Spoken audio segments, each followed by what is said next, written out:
Hello, I'm IBXToyCat, and welcome back to another episode of the Minecraft Bedrock Update Adventures Let's Play. And if there's one update we all slept on, it definitely was the Buzzy Bees. It had just one mob and a few blocks, and we all laughed at it like it was a meme. However, if there's one thing that's become clear with 1.21's theme, it is that copper is going from odd and niche to something that is plentiful in both variance and ease if you don't mind destroying a structure, and you better believe on this channel we don't. And so in today's video, I wanted to show you exactly how you can get your hands on a lot of honeycomb, because if you want your copper to be beautiful and orange rather than Statue of Liberty green, you're going to either need a strong axe and a lot of time. Seriously, I have an enchanted netherite axe, but it's still used up a small section of durability. Anyway, so today I'm going to be getting bees from scratch. I'm going to be showing you how to farm them, and then I'm going to be farming them myself to some pretty decent quantities so that I can work on a very silly project that I have planned that's going to use a lot of honeycomb. I think you're going to like it. But for now, let's start with the assumption that you're in my dream real world position of having no bees. How do you go about getting some? Easy. All you have to do is go to a flower forest and take the bees there with you, except no, I don't like any starter tutorial that says, yeah, just go find this one particular part of your world, because you might not have some flower forest anywhere near you, or you might not want to go find it. You might want to do something closer to home. And so let me show you how bee farms are actually one of the easiest things to start. You need literally two ingredients. You need a flower of any type, and you need a sapling of either birch or oak variety, and you want to plant these two things down near each other.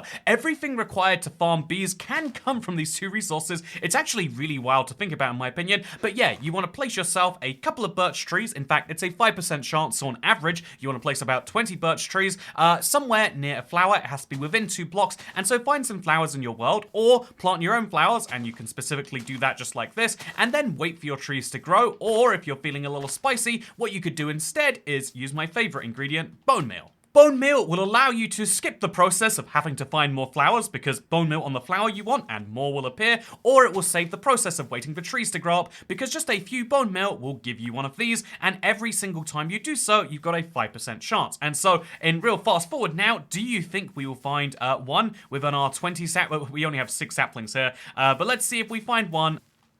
Yeah, whoa, okay, so I had 6 saplings, and I got it on my 4th. This is very good luck, but it's something that is bound to happen to you. We now officially have bees. You can hear them buzzing along away in there, and obviously, as soon as it's day, they're going to come out and start pollinating these flowers, and so let's make their job a bit easier. And just like that, as you can see, our bees have come out of hiding. Wait, did they just go right in as I started saying that? I'm sorry, I didn't realize I wasn't a good enough host. I've got plenty of flowers for you, and now, at this point, you can do one of 2 things. We have 2 bees sitting inside this beehive, and so if you're lucky enough to have Silk Touch, just use your Silk Touch axe or pickaxe or whatever it is, and you can take the beehive with you, and weirdly enough, it comes complete with the bees, but I'll make the assumption that you don't have one of those right now, or maybe you're growing the trees in the place you already want to have the bee farm, and so what you can do instead is you can build whatever you want around the beehive. I'm going to use copper, because obviously this makes a lot of sense. It's going to be a bee farm for the copper, and so we obviously are going to use our copper, just like so, to make a lovely house around it. And now the trees that you grew earlier are going to provide everything that you need to make sure that you can get the wonderful honey from this without incurring the wrath of bees. So what is it that you need? Obviously, it's a campfire, so chop down a tree.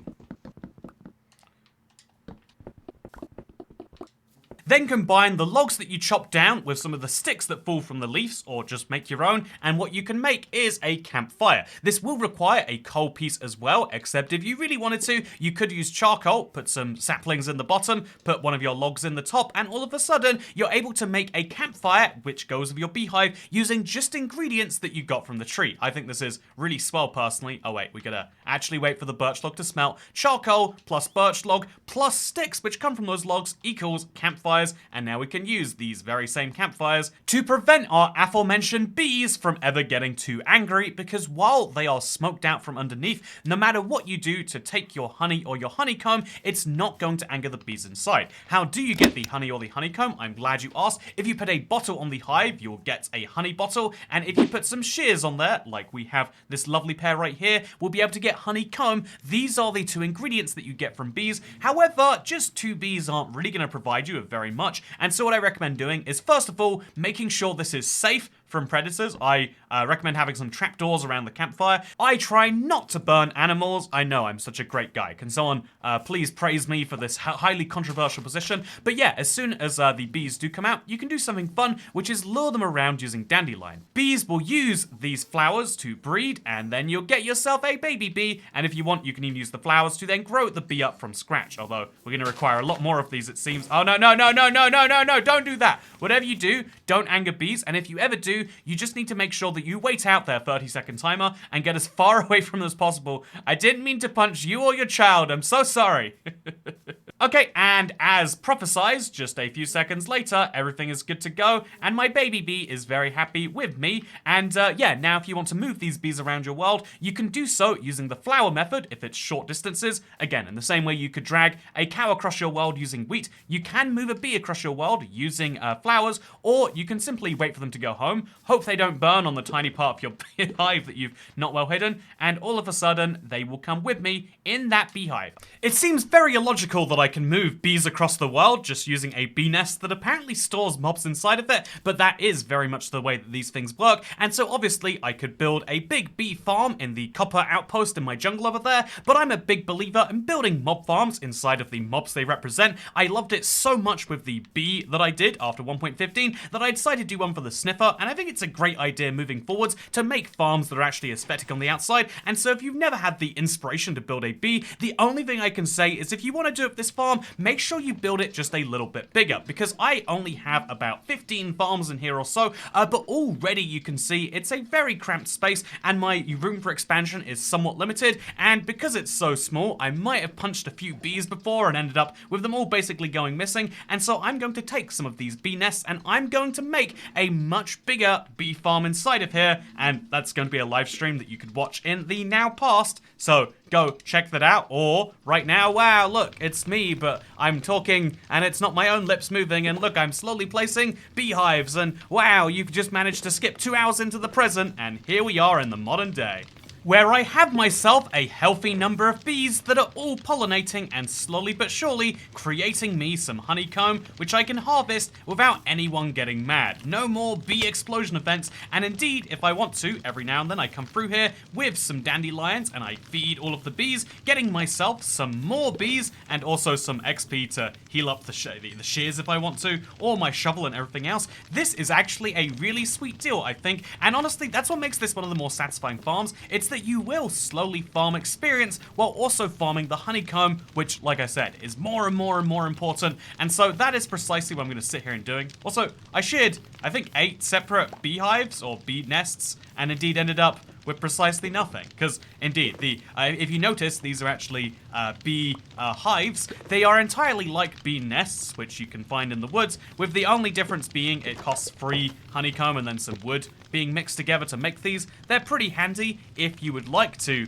make your own beehives and don't want to find them in the wild. I think it's kind of weird that there are beehives and bee nests and they're so similar and work in every way, except one is what natural, one's not, but I don't question it. I just come through with my shears and I show you how, wow, no one cares that I'm stealing their honeycomb, which is interesting because one of the big nature points about bees is they're so useful and they hate having their honey being stolen, but it's not a point that Minecraft makes. Bees exist solely for you to steal their honey, and if you want more flowers, because I used up all of mine just there, something I recommend is going over here. So yeah, this is in the Let's Play, I am going to be talking about some of the big things that have been going on between the now and the last time we posted, because there's been some stuff happening. But first, I want to show you one of my fun little contraptions. It's such a basic one, but it does so much for me. It comes up time and time again. It really goes to show that in Minecraft, there are really complicated things that you can build, and then you look at like once and never really use again. And then there's something that you can make from next to nothing that will just be useful over and over and over again. So this is a piece of redstone that just runs around in a loop over and over again, turning on and off and on and off. And if I connect this to some pistons with some grass between them and one block of gap, it means, as you can see right here, there is this weird gap that just kind of goes left and right. It makes it very hard to walk through, although you technically can. I think that's absolutely wild that this is possible. But what this is much more useful for is if we go over the top here and use bone meal on it, we'll bone meal, it will grow some grass and some and flowers, and then immediately break said grass and flowers, meaning we can kind of sit here spamming, and we'll get a lot of seeds, which is very, very useful if you have a sky-height wheat farm you're trying to get going, but also it'll give you a bunch of flowers. The flowers will vary based on the biome you're in. This is a long time dead extreme hills, but because it's an extreme hills, we just get the yellow flower. But if you wanted to have different types of flowers, just go to different biomes. In the swamps, I think you get the pretty light blue one, and yeah, we can do this all day if we want to, and as soon as we turn off, we'll have a ton of very useful things, which I think is lovely, because seeds have a lot of spare uses. I mean, they're composter, food if nothing else, and flowers are incredibly useful for what we're doing here. So let's take this, let's put it all away, and let's see how much we've ended up with today. So we'll just break that, move it over here for now, and let's see what we got here. We now have another 14 seeds, which is great, and 47 dandelions, which means I can go right back in and feed some more bees. This is the process you basically have to go on. One of the interesting basic gameplay loops in Minecraft is if you have more of something, you can use more of that thing to get more of the same thing. This is the problem with sniffers, is that it's that same loop but kind of too basic, but bees do this on a little bit more of a complicated level, because having more bees does not immediately result in more honeycomb, but it does result in more bees, which is satisfying because look at my bee swarm. I have so many of them. But yeah, as you can see right here, we've got lots of bees, and after breeding them, we'll have even more bees. Oh, no. I gotta shut that so we can get more honeycomb. By the way, you'll notice by cleverly using the walls to build these, we only need one trapdoor per campfire. If you are, at the point where you want to conserve resources, it's a smart thing to consider. But yeah, for now, I've just grown about 20 different bees. I've gotten myself some nice XP, and now I can sit around and wait as more honeycomb rolls in.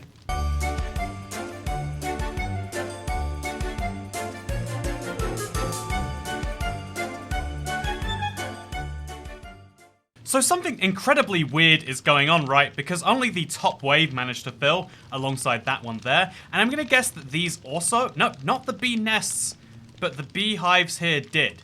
So there are specific beehives which are starting to fill, and the other ones are not, meaning they either don't have bees for some reason, or the bees are not pollinating. I have put a bunch of cherry leaves around here and some plants to hopefully help on that, but I'm still just a little confused. But for now, we should hopefully get a decent number of honeycomb combined with what we've been collecting as we've been going on through here to hopefully do something fun with them. By the way, I recommend not having bee nests directly below something because it seems as though the blocks just kind of sit right up there. But now I have myself just over a stack of honeycomb, which is enough to at least make a dent onto a fun project that I'm working on. So that fun project is underground right now. And there's an interesting thing about getting there, because going to somewhere and then going underground is actually kind of inefficient. Right here is where I want to be right now, and over here at these coordinates is where my big fun structure is, and so how do I get between them? There's lots of different methods that I can choose. However, the most effective and the fastest would be a direct route. But how can I make a direct route between here,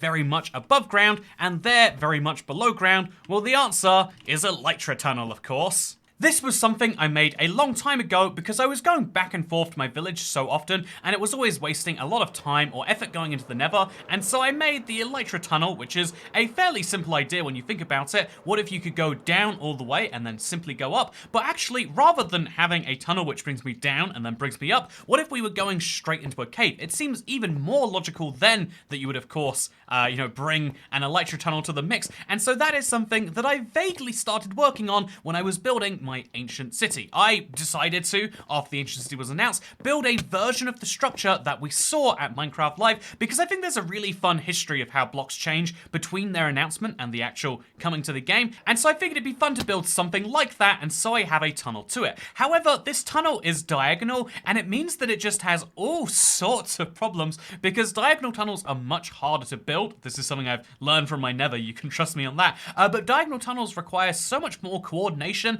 and block placement, and they just look messier, which makes them very hard to fly through, because when you fly, you're not just, when you think about your eyes and your head, you think of yourself as being a certain width, right? However, the width you actually are in Minecraft, I mean, if you look at the model, it's very wide, but the width you actually are is about 1 by 1, which means that you can get caught on corners really easily. So that means that actually flying through this tunnel has been basically hell, and it sort of operates as a very long shuttle between these two places. But what if I could do just a little bit better? and that very much is my goal. And so at least for the second half of this tunnel, today I want to remove some of the hazards and quickly work on it, because there is a big project that needs my honeycomb, and I need to be able to get to that project. So this tunnel this is what it looks like, and now you've seen it the whole way. What will it look like afterwards? Well, step one, I need a free high ceiling for the entire thing. I think this is a bare minimum thing, basically. It just makes sense to me that I should be able to not just stand,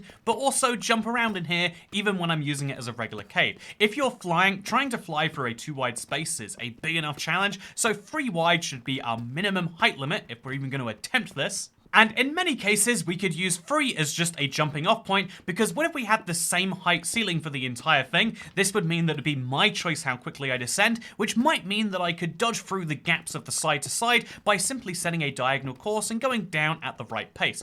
Trying to go down a perfectly diagonal tunnel is much harder than trying to go down a tunnel which you effectively make yourself, and although this requires mining out a lot more blocks, it's something that will help smooth out the diagonals of the whole thing, which is why I'm going to be digging a lot more height in some places. One of the things I always used to notice in fancy apartment buildings, but you'll realize is in common design language everywhere, is that a high ceiling represents a fancy space, somewhere you want to spend a lot of time. And so when banks first opened to the public, they deliberately had incredibly high ceilings and big pillars, you know, to kind of be like signs that they have a lot of money, but also they had to work out how to be welcoming to people. It's a fun mix of like, how do you show off wealth while also trying to show that it's wealth that anyone can access. But in the same way, we want to have a tunnel that shows we put a reasonable amount of effort into it, and so hopefully it's something worth using, but also something that inherently should be worth using by itself. And so our 3 height ceilings are going to be 6 height ceilings in some places, because look how much nicer the tunnel already looks. Although maybe the walls are a concern, right?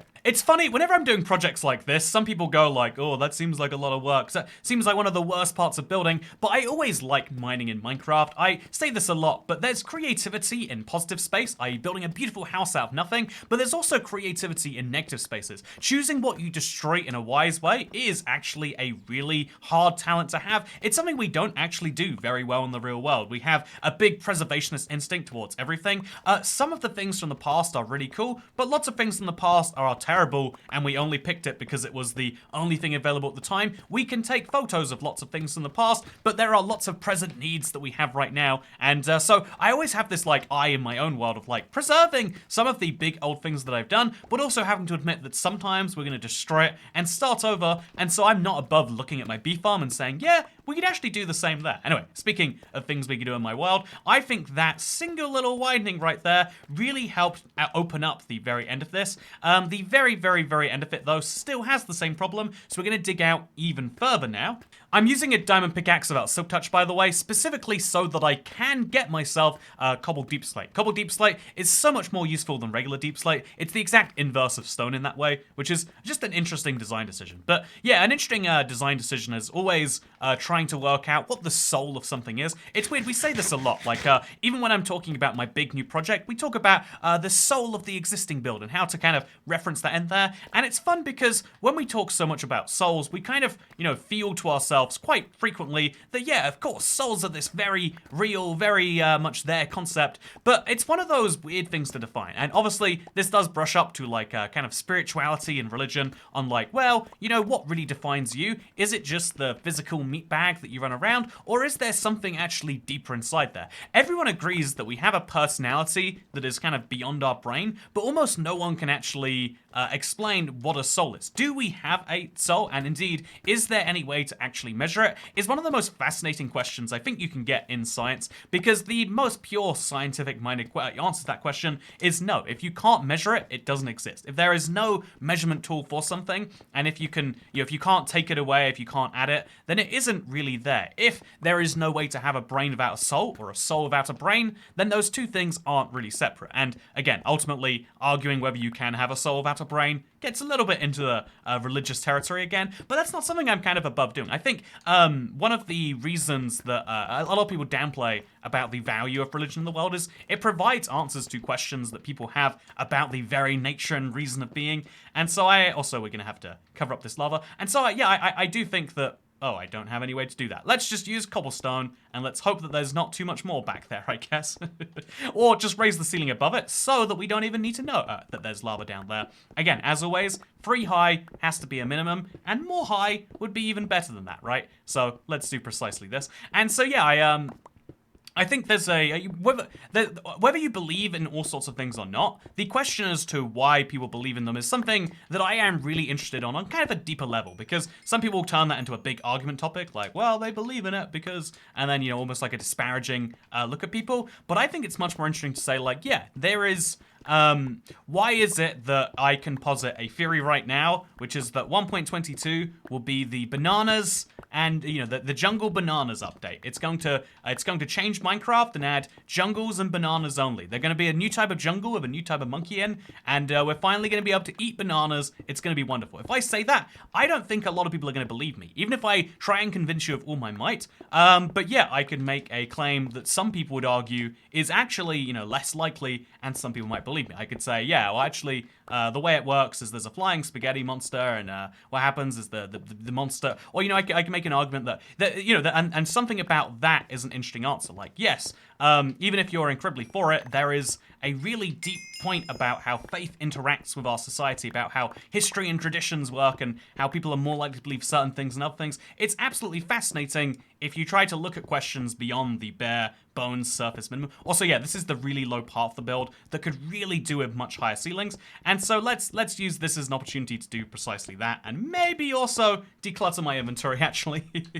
Decluttering my inventory just means putting it in a giant box and hoping that future me deals with it, by the way. However, one handy step I will be taking is converting all of my redstone into redstone blocks, because while I was here last, I was obviously working on the ancient city, and so I made this big portal that's kind of covered by some blocks here, but it means that I got lazy on the last few blocks of it, and that is something I can finally fix today, because I have all of the blocks of redstone. Okay, I'm missing another 9. Well, I'll keep mining on the portal until that works. Yeah, this is funnily enough the same thing of just like, there's so many blocks in front of something, is it even worth placing the hidden ones back here? But I think it actually is. I think it adds a small nice detail to my ancient city portal, which is lit up, by the way, because it's going to take me to the magical key dimension or something like that.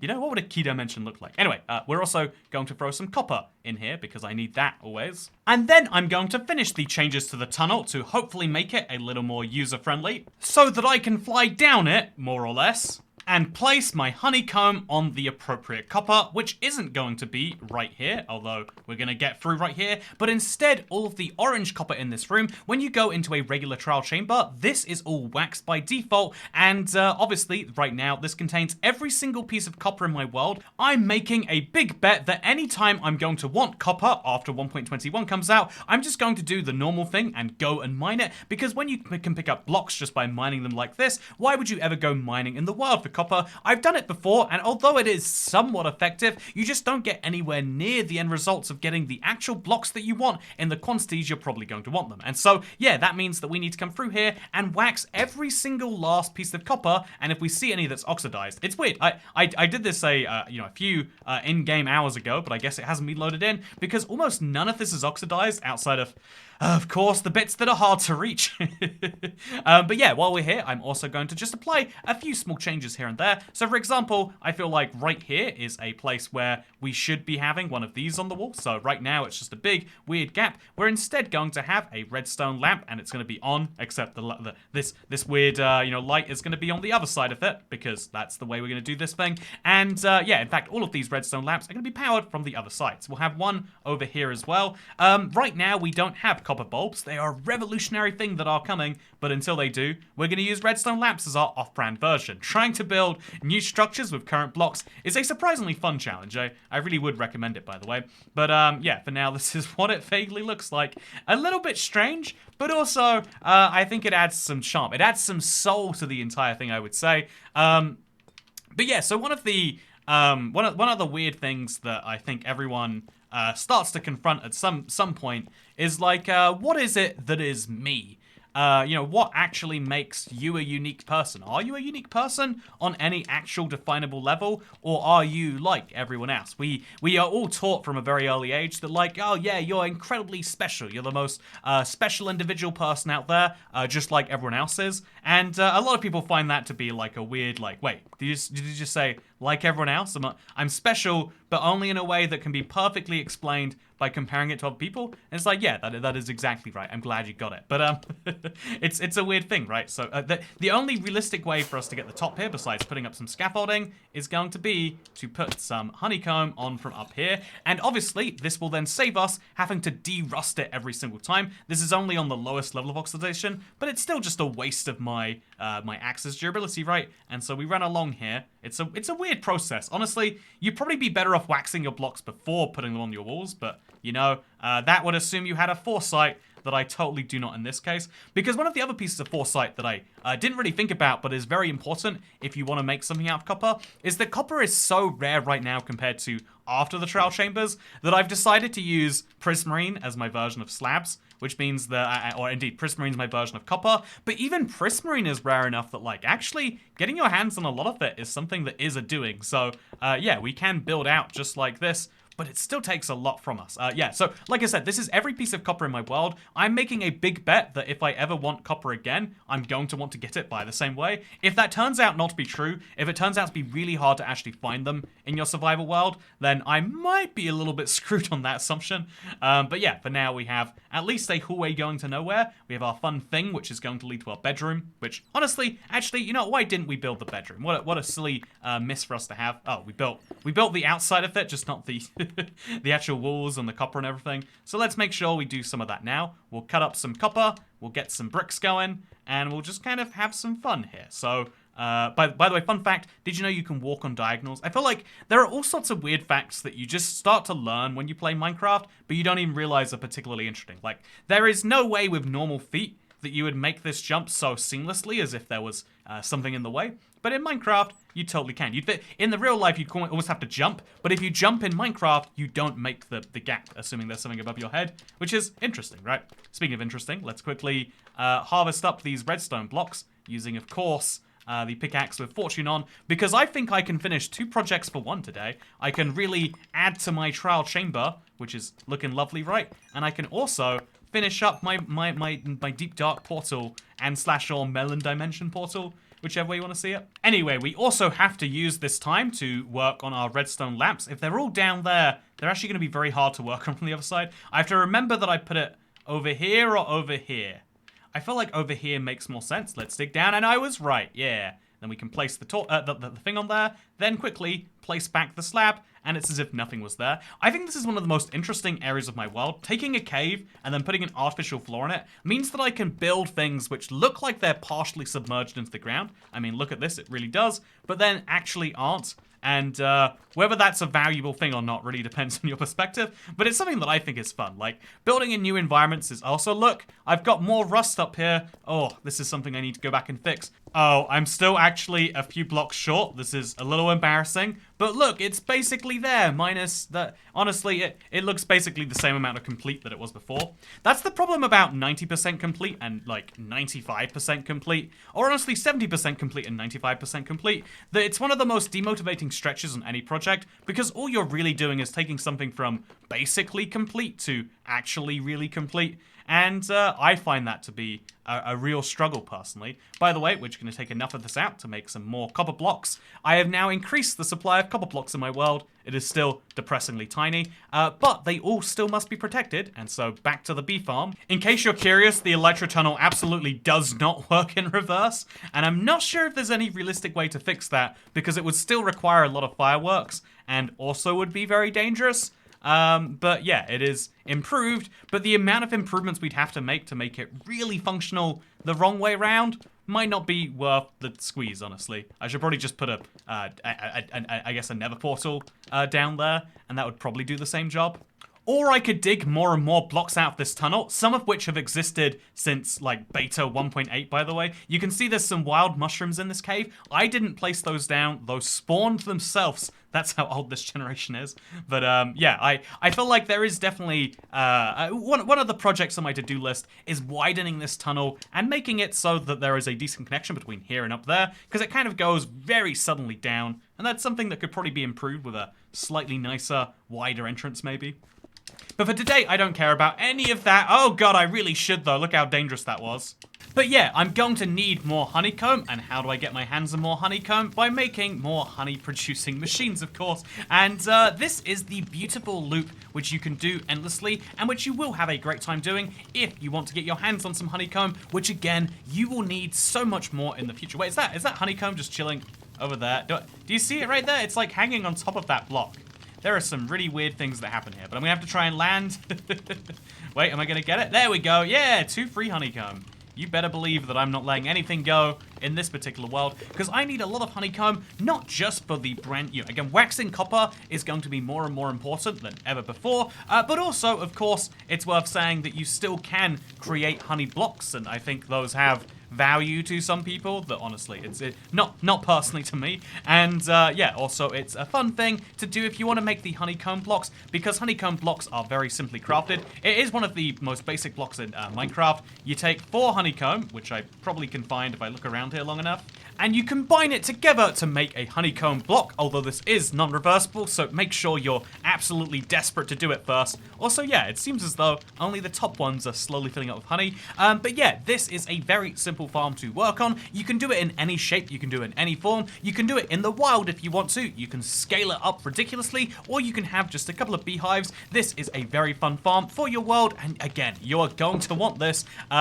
maybe now, maybe before 1.21, but if you want to get ahead of the game, that's something I totally recommend. But yeah, I'm now going to take more and more of this honeycomb and slowly wax up my pre-1.21 trial chamber, which is a fun build that I've been working on. But for now, I hope you've all enjoyed this episode of the Let's Play. It was hopefully a fun one for you. I have been having a lot of issues of focus since getting back from my trip, but one of the things that's helped is kind of getting into stuff and having very fixed, normal stuff to understand. And so, yeah, I'm going to be working on my next project now, which is going to be terraforming a biome a little bit, so stay tuned for next week if you want to see that. For now, though, I hope you've all enjoyed this. I have really, during a lot of my time, one of the things that always comes up as something that's important to me is that a lot of people will say, yeah, it doesn't matter about your obligations, yeah, you do you. But one of the things that is important to me, and it really does stick as important in my soul, is that I am not just a person who other people might happen to care about. I care about my obligations to you, dear viewer watching this video, and I hope that as a result, you've enjoyed this and you continue to enjoy all of the fun things we'll be doing on the channel over the next week, including hopefully working out what's going on with the trial chambers and the key and stuff and all of the other fun theories that I'd love to talk about. But for now, thank you for watching. I hope you all enjoyed, because I'll see you in the next one. Goodbye.